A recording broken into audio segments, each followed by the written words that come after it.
Bonjour et bienvenue à notre méditation sur la grâce. Aujourd'hui, c'est le 2 février. Et je voudrais lire avec vous dans Éphésiens chapitre 4, verset 4. Il y a un seul corps et un seul esprit, de même que vous avez été appelés à une seule espérance par votre vocation.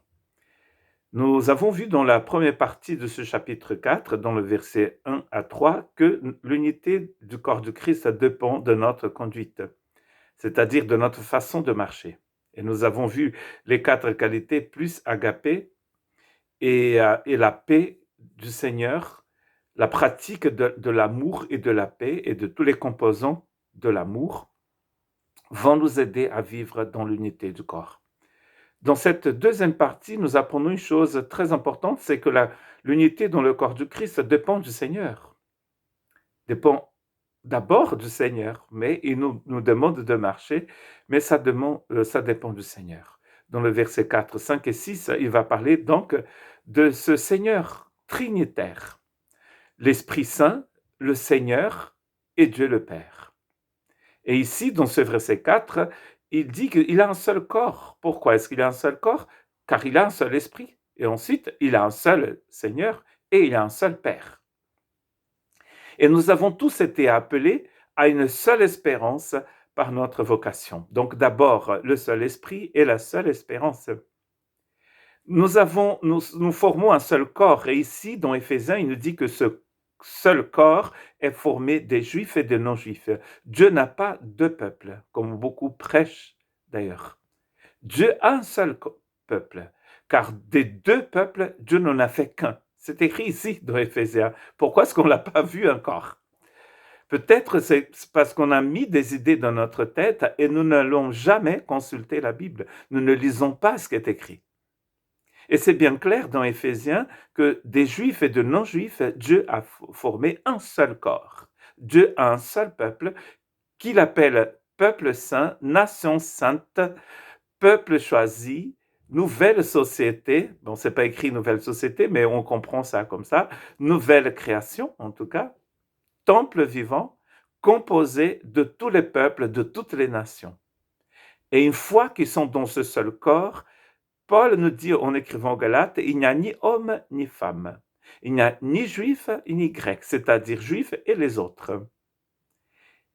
Il n'y a pas tout ça, car nous formons un seul corps. Donc plus vous apprenez ça vite, plus vous imprégnez de cette réalité, mieux sera pour vivre dans le corps du Christ.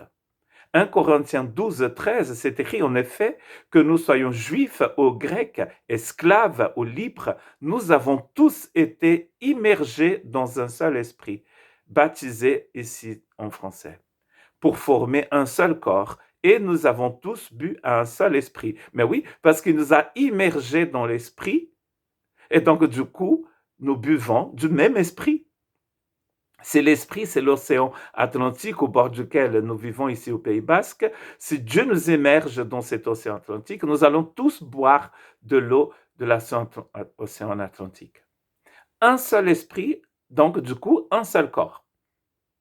Il n'y a pas de division dans le corps du Christ en ce qui concerne l'économie divine.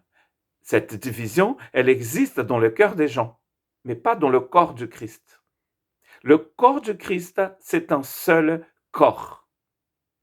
Très important. Et c'est l'œuvre, bien sûr, de la grâce de Dieu. C'est la grâce de Dieu qui a fait en sorte que vous et moi, nous puissions être dans le même corps. Comme il a un seul corps par la grâce de Dieu, c'est parce qu'il y a un seul esprit. Donc, du coup, nous avons été appelés à la même espérance, à une seule espérance. La vocation ici pour être une nouvelle créature, pour être une nouvelle création, pour être un nouveau temple pour Dieu, nous donne une espérance éternelle. Ça veut dire que nous marchons dans la même direction. Nous partageons la même espérance, comme nous avons partagé le même amour et la même paix. Vous voyez qu'ici, nous trouvons un troisième fruit de l'esprit. Amour, paix et maintenant espérance. Et nous avons sûrement vu la foi quelque part. Donc, nous avons tous les outils qu'il faut pour vivre en paix avec l'autre.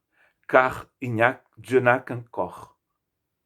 Et cela est vrai parce qu'il n'a qu'un seul esprit. Et nous tous, nous avons été immergés ou baptisés, coulés dans le même esprit.